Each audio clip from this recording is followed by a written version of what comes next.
Hello friends, आज हम आपके सामने लेके आए हैं श्रीमद् भगवद गीता यथास्वरूप का अध्याय 1 का पेज नंबर 2।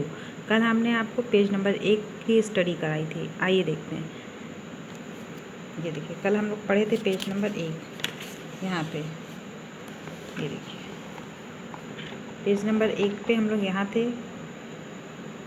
महाभारत में वर्णित धृतराष्ट्र तथा संजय की वार्ताएं इस महान दर्शन के मूल सिद्धांत का कार्य करती हैं। माना जाता है कि इस दर्शन की प्रस्तुति कुरुक्षेत्र के युद्ध स्थल में हुई थी, जो वैदिक युग से पवित्र तीर्थ स्थल रहा। इसका प्रवचन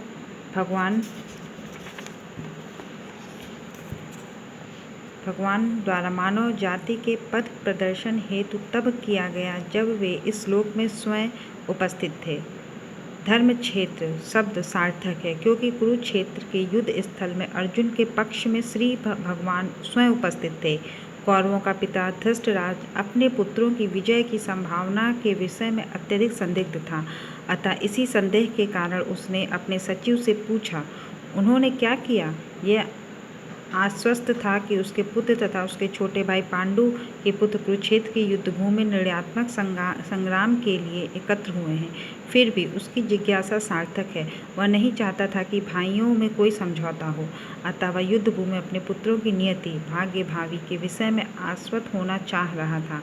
चूँकि इस युद्ध को कुरुक्षेत्र में लड़ा जाना था, जिसका उल्लेख वेदों में स्वर्ग के निवासियों के लिए भी तीर्थ स्थल के रूप में हुआ है।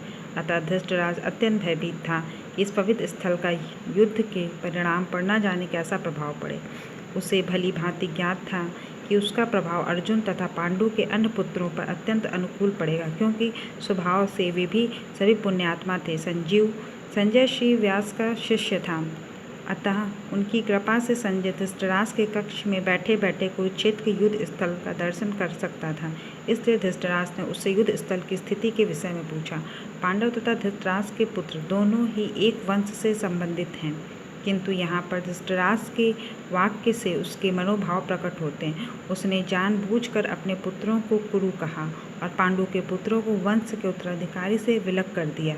इस तरह पांडु के पुत्रों अर्थात उनके भतीजों के साथ धृतराष्ट्र की विशिष्ट मना स्थिति समझी जा सकती है। जिस प्रकार धान के खेत में अवांछित पौधों को उखाड़ दिया जाता है, उसी प्रकार इस कथा के आरंभ से ही ऐसी आशा की जाती है कि जहाँ धर्म के पिता श्री कृष्ण उपस्थित हों, वहाँ कुरुक्षेत्र रूपी खेत में दुर्योधन आदि धृतराष्ट्र के पुत्र रूपी अवांछित पौधों को समूल नष्ट करके युधिष्ठिर आदि नितांत धार्मिक पुरुषों की स्थापना की जाएगी। यहाँ धर्म क्षेत्र तथा कुरुक्षेत्र शब्दों की उनकी ऐतिहासिक तथा वैदिक महत्ता के अतिरिक्त यही सार्थकता है, संजय ने कहा। फ्रेंड्स, अब ये आज पेज नंबर 1 की स्टडी हो गई। अब नेक्स्ट पेज हम कल आपको बताएंगे। धन्यवाद।